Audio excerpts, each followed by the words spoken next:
تو بہنیں اپنے بھائی گود میں اٹھا کر باہر کھلے میدان میں لے آتی. ہر بہن کی گود میں اس کا بھائی ہوتا اور وہ اپنے بھائی کے حسن کے قصیدے پڑھ رہی ہوتی. اگر کسی کے بھائی کا رنگ کالا ہوتا تو وہ کہتی رنگ کالا ہے تو کیا ہوا، میرے بھائی کے نقوش دیکھیے کتنے خوبصورت ہیں، اس کی اٹھی ہوئی ناک، اس کی جھیل جیسی خوبصورت آنکھیں تو دیکھو کتنی پیاری لگتی ہیں. تو وہ نقوش کو معیار حسن قرار دیتی. اور اگر کسی کے بھائی کا رنگ گورا چٹا ہوتا تو وہ کہتی جناب رنگ نہیں تو کچھ نہیں، حسن تو ہوتا ہی سارا رنگت میں ہے، میرے بھائی کا رنگ دیکھو کتنا گورا چٹا ہے. تو یہ بحث مباحثہ چل رہا ہوتا اور کوئی بہن بھی ہار ماننے کو تیار نہ ہوتی. اتنے میں ایک سمت سے حضرت شیمہ اپنا ویر محمد اٹھا کے لے آتی اور کہتی ذرا میرے ویر کا مقابلہ بھی تو کرو نا. تو وہ کہتی نہیں نہیں شیمہ تیرے ویر کا مقابلہ تو نہیں نا، تیرا تو ساروں کا ہی سردار لگتا ہے. حضور والا 40 سال کے اعلان نبوت کے بعد نہیں، ہاں بدر میں 1000 کفار مکہ کی کمر توڑ دینے کے بعد نہیں، ہاں فتح مکہ والے دن 10,000 سپاہیوں کے لشکر کے ساتھ مکہ المکرمہ کو بغیر تلوار چلائے فتح کر لینے کے بعد ہی نہیں صاحب، میرے حضور تو وہ ہیں جو بہن کی گود میں بھی سردار ہی لگا کرتے تھے. کوئی حد ہے ان کے عروج کی، بالغ العلا بے کمالہ. اللہ نے وہ رفت وہ عظمت محبوب علیہ السلام کو عطا کی تو ان کا سر سینہ فخر سے بلند ہو جاتا. وہ محبوب علیہ السلام کو سینے سے چمٹا لیتی اور دعا دیتی ربنا اب کیلانا محمدا، انشاءاللہ میرے ویر محمد کو نظر نہ لگے. آج میں دیکھ رہی ہوں بچوں کا سردار ہے، کل اپنی آنکھوں سے دیکھو جوانوں کا بھی سردار بنے. زندگی کے لیل و نہار گزرتے گئے، حضرت شیمہ کی شادی ہوگی. مدنی دور کی کہانی ہے. اتفاق یہ ہوا کہ جس قبیلے میں حضرت شیمہ کی شادی ہوئی، حضور علیہ السلام کے صحابہ کی لڑائی اور جنگ اسی قبیلے کے ساتھ ہوئی. ان کے کچھ بندے قتل کر دیے اور کچھ کو قیدی بنا کر صحابہ اپنے ساتھ لے آئے. عرب کے رواج کے مطابق قیدیوں کو چھڑانے کے لیے قوم کے سردار فدیہ اور فنڈ اکٹھا کرنے کے لیے نکلے. ہر دروازے پر دستک دیتے اور فنڈ مانگتے. چلتے چلتے حضرت شیمہ کے دروازے پر پہنچ گئے. دستک دی تو پوچھا کون؟ کہا قبیلے کے سردار ہیں، فنڈ اکٹھا کر رہے ہیں، تم بھی اپنا حصہ ڈالو. پوچھا یہ فنڈ کس لیے اکٹھا ہو رہا ہے، یہ رقم کیوں جمع کی جا رہی؟ تو کہا کہ مدینے میں ایک شخص ہے، ادعائے نبوت رکھتا ہے، اس نے ہمارے لوگ پکڑ لیے ہیں، ہم نے اپنے قیدی چھڑانے. تو پوچھا کہ اس کا نام کیا ہے؟ کسی کی زبان سے بے ساختہ نکلا محمد صلی اللہ علیہ وآلہ وسلم. ایک عرصے کے بعد محبوب علیہ السلام کا نام سنا تو آنکھوں میں آنسو آ گئے. کہا انہوں نے تمہارے بندے پکڑے؟ کہا ہاں انہوں نے ہمارے لوگ پکڑے. کہا پھر فنڈ اکٹھا کرنا چھوڑو، صرف مجھے ساتھ لے چلو. کہا تم کیا کرو گی؟ کہا تمہارے قیدی چھڑا کے لاؤں. کہا تم ان کو جانتی ہو؟ کہا ہاں تمہیں نہیں پتا وہ میرے بچپن کے ویر اور بھائی لگتے ہیں، میں تمہارے قیدی چھڑا کے دکھاؤں. حضرت شیمہ قبیلے کے سرداروں کو ساتھ لیا اور حضور علیہ السلام کے خیمہ نوری کی طرف سفر شروع کیا. یہ وہ وقت تھا جب ادب کی آیات نازل ہو چکی تھی. خبردار میرے رسول کی آواز سے آواز بھی اونچی نہ کرنا ورنہ زندگی کی ساری کمائی غارت کر کے رکھ دو. صحابہ ننگی تلواروں سے در حبیب پہ پہرا دے رہے تھے. حضرت شیمہ اس خیال سے کہ میں اپنے بھائی کو ملنے جا رہی ہوں، جب آگے بڑھنا چاہا تو پہرے داروں نے تلواریں سونپ دی. رک جا دیہاتی عورت، جانتی نہیں آگے کوچہ رسول ہے، آگے تو بغیر اجازت کے جبریل نہیں جا سکتے، تو کون ہے؟ روایت میں آتا ہے جب راستہ روک دیا گیا، تلواریں سونپ دی گئی تو حضرت شیمہ نے پورے ناز اور فخر سے یوں ہاتھ سے تلوار کو جھٹک کے کہا خلو سبیلی وعلمو انا اخت نبیکم. کہا میری راہیں چھوڑ دو، جانتے نہیں میں تمہارے نبی کی باجی اور بہن لگتی ہوں. بس یہ آواز کانوں میں پڑنا تھی. صحابہ کی آنکھوں پر پلکوں کی چلمنے آ گئی، نگاہیں نیچی کر لی، تلواریں پیچھے ہٹا لی. حضرت شیمہ پورے پروٹوکول سے حضور علیہ السلام کے خیمہ نوری میں داخل ہوئی. میرے حضور جب دور سے بہن کو آتے دیکھا، حضور اٹھ کر استقبال کیا. مرحبا خوش آمدید پیش کرتے ہوئے فرمایا میری بہن آج کدھر کو آنا ہوا؟ عرض کی حضور آپ کے بندوں نے ہمارے کچھ لوگ پکڑ لیے ہیں، میں ان قیدیوں کو چھڑانے کے لیے آئی ہوں۔ سنو بھائیو، اللہ کے رسول نے کیا ارشاد فرمایا؟ حضور میں میری بہن تو نے آنے کی زحمت کیوں گوارا کی؟ تو گھر بیٹھے بھی پیغام بھیج دیتی، میں محمد تیرے کہنے پہ ہی ساروں کو چھوڑ دیتا۔ زمانے کو عملاً بتایا دروازے پر بہن کا آنا کتنا معتبر ہوتا ہے۔ پھر چند جوڑے، کچھ گھوڑے، بہت سارا ساز و سامان جمع کیا اور میرے حضور خود بہن کو رخصت کرنے کے لیے دروازے تک تشریف لے آئے۔ صحابہ نگاہیں نیچی کیے، محبوب علیہ السلام کے ادب میں کھڑے تھے کہ حضور میں صحابہ میں جب بھی قیدی چھوڑا کرتا ہوں پہلے تم سے مشورہ کیا کرتا ہوں، آج پہلا موقع ہے کہ میں قیدی بھی چھوڑ رہا ہوں اور میں نے مشورہ بھی نہیں کیا ہے۔ عرض کی اے بندہ نواز، آپ مالک کل کائنات ہیں، آپ جو چاہیں کریں، ہم کون ہوتے ہیں بھلا درمیان میں مشورہ دینے والے؟ لیکن حضور جی اتنا تو بتائیے آج کون سی خاص بات تھی کہ آپ نے مشورہ کرنا بھی ضروری نہیں سمجھا؟ حضور میں صحابہ آج میرے دروازے پر میری بہن آ گئی تھی، اور جب بہنیں دروازے پہ آ جائیں اللہ کا رسول انہیں خالی نہیں موڑا کرتا۔ زمانے کو عملاً بتایا کہ بہن کا رشتہ کتنا معتبر ہوتا ہے۔ جس دور پہ بیٹی ذبح کی جا رہی تھی، جس دور پہ بہن زندہ درگور کر دی جاتی، جہاں پر ماں جیسا عظیم رشتہ بھی منڈیوں اور بازاروں میں بک جاتا تھا صاحب، اس دور میں بیوی کی کیا حیثیت ہوگی؟ جبکہ آج کے اس تہذیب یافتہ دور میں بھی کچھ لوگ بیوی کو پاؤں کا جوتا خیال کرتے ہیں۔ یہ زمانے جاہلیت کی باتیں۔ آقا کریم علیہ السلام نے ازواج مطہرات کے ساتھ جو حسن سلوک کی داستانیں رقم کی ہیں، زمانہ ان کی مثال نہیں لا سکتا ہے۔ کسی کو میرے حضور حمیرہ کہہ کے پکارتے ہیں اور کسی کے لیے بکری کا بچہ ذبح کرتے ہیں اور گوشت کے مختلف ٹکڑے ان کی سہیلیوں کے ہاں بیچتے ہیں۔ حضور کثرت کے ساتھ حضرت خدیجہ الکبریٰ رضی اللہ تعالی عنہ کا ذکر کیا کرتے۔ حضرت عائشہ صدیقہ رضی اللہ تعالیٰ عنہ فرماتی ہیں کہ میرا جو ان سے رشتہ تھا ایک دن میری زبان سے بے ساختہ نکل گیا کہ حضور اللہ نے آپ کو بہتر ازواج عطا کر دی ہیں اور آپ ابھی تک اس بوڑھی عورت کو نہیں بھولے۔ فرماتی پھر حضور کے چہرے پر جلال آ گیا اور حضور میں اے عائشہ مجھے خدیجہ کے بارے تکلیف نہ دو، جب پورے مکے نے میرا انکار کیا تھا ایک خدیجہ تھی جس نے میرا اقرار کیا تھا۔ کہا میں اسے کیسے بلا سکتا ہوں جب زمانہ میری مخالفت کر رہا تھا، لیکن خدیجہ میرے سے محبت کی دعوے دار تھی۔ فرماتی پھر میں نے ہمیشہ محبتوں کا ہی اظہار کیا، اور یہی حضرت خدیجہ الکبریٰ رضی اللہ تعالی عنہا ہیں۔ جب ان کا وقت آخر قریب آیا تو حضرت سیدہ فاطمہ الزہرا رضی اللہ تعالی عنہا کو بھیجا اور کہا بیٹا جاؤ جا کر حضور علیہ السلام سے چادر رحمت مانگ لاؤ۔ سیدہ حاضر خدمت ہوئی اور آ کر عرض کی کہ میری والدہ چادر مانگ رہی ہیں۔ آقا کریم علیہ السلام نے چادر بھی اتار کر پیش کر دی اور ساتھ فرمایا کہ بیٹا اپنی والدہ سے پوچھو یہ چادر کیا کرنی ہے۔ یہ کہتے کہتے میرے حضور بھی ساتھ تشریف لے آئے اور حضور میں خدیجہ تو نے چادر کیا کرنی ہے؟ عرض کی حضور مجھے جو بخار ہے لگتا یوں ہے کہ جان لیوا ثابت ہوگا، میری آرزو یہ ہے کہ مجھے کفن ملے تو آپ کی چادر رحمت میں ملے۔ یہ حضور علیہ السلام کی سیرت کا کتنا بڑا ریفرنس ہے یار، کہ بیوی آرزو کر رہی ہیں اگر مجھے شوہر کی چادر میں کفن مل جائے تو یہ رب کے حضور میری بخشش کی ضمانت ہوگی۔ آقا کریم علیہ السلام نے چادر بھی اتار کر پیش کر دی اور ساتھ تاریخ ساز جملہ ارشاد فرمایا خدیجہ تو نے تو صرف چادر مانگی ہے، لو ارتی جلدی لآتے تو کی، اگر تو مجھ محمد کی جلد بھی مانگتی میں وہ بھی اتار کے پیش کر دیتا۔ زمانے کو رشتوں کا تقدس میرے محبوب علیہ السلام کی دہلیز سے ملا ہے۔ صاحبو یہ وہ محبتوں کا درس ہے، یہ وہ الفتوں کا پیغام ہے، یہ وہ جوڑنے والی تعلیمات ہیں جو لے کر میرے حضور اس کائنات میں جلوہ فراز ہوئے۔ ہم نے محبوب علیہ السلام کی آمد کی خوشی کے عنوان پر کمکمے بھی روشن کیے، چراغاں بھی کیا، ہم نے راہوں میں پھول کلیاں پتیاں بھی بچھائیں، ہم جھنڈیاں بھی لگاتے ہیں اور ہم مٹھائیاں بھی بانٹتے ہیں۔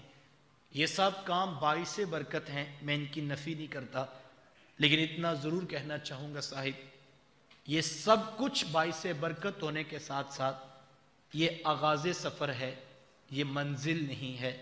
منزل میرے حضور کی ذات ہے، منزل محبوب کا پیغام ہے، منزل ان کا اسوہ نور ہے۔ بڑا نادان ہوگا وہ مسافر جو آغاز میں ہی الجھ کر رہ گیا اور اس نے پلٹ کر منزل کا سفر نہیں کیا۔ منزل ان کے پیغام، ان کی سیرت کو اپنانے میں ہے، درگزر کرنے کا، سلو کر لینے کا، معاف کر دینے کا پیغام لے کر میرے محبوب اس کائنات میں جلوہ فراز ہوئے۔ حضور علیہ السلام کے نام پر لہجے کو میٹھا کیجئے اور معاف کر دینے کی عادت کو اختیار کیجئے۔ توڑنا کوئی کمال کی بات نہیں، جوڑنا اصل کمال ہے۔ وہ کیا کسی نے خوب کہا تھا، توڑنے والے خاک کیا کرتے ہیں، توڑنے والے خاک کیا کرتے ہیں، جوڑنے والے کمال کیا کرتے ہیں، جوڑنے والے کمال کیا کرتے ہیں۔ جوڑنا بڑا کام ہے، اسی لیے شاید تھوڑے لوگوں کے حصے میں آتا ہے، اور غصے کو پی جانے والے بہادر اور پہلوان کہلایا کرتے ہیں۔ بات بات پہ طلاق کی دھمکی دینا، گھر کو توڑنے کا مزاج اختیار کر لینا، یہ کوئی دانائی اور حکمت کی بات نہیں۔ سلو کر لینا، معاف کر دینا اور رشتوں کے تقدس کو ہمیشہ پیش نظر رکھنا، یہ حضور علیہ السلام کی تعلیمات ہیں۔ اس دنیا سے کوئی کچھ نہیں لے کر گیا، ہم خالی ہاتھ آئے تھے، ہم نے خالی ہاتھ جانا ہے۔ اس تیقن کو اگر میں اور آپ اپنی روحوں میں اتار لیں تو پھر ہم کبھی بھی جھگڑا نہیں کر سکتے۔ مجھے یہاں واصف علیہ رحمہ یاد آگے۔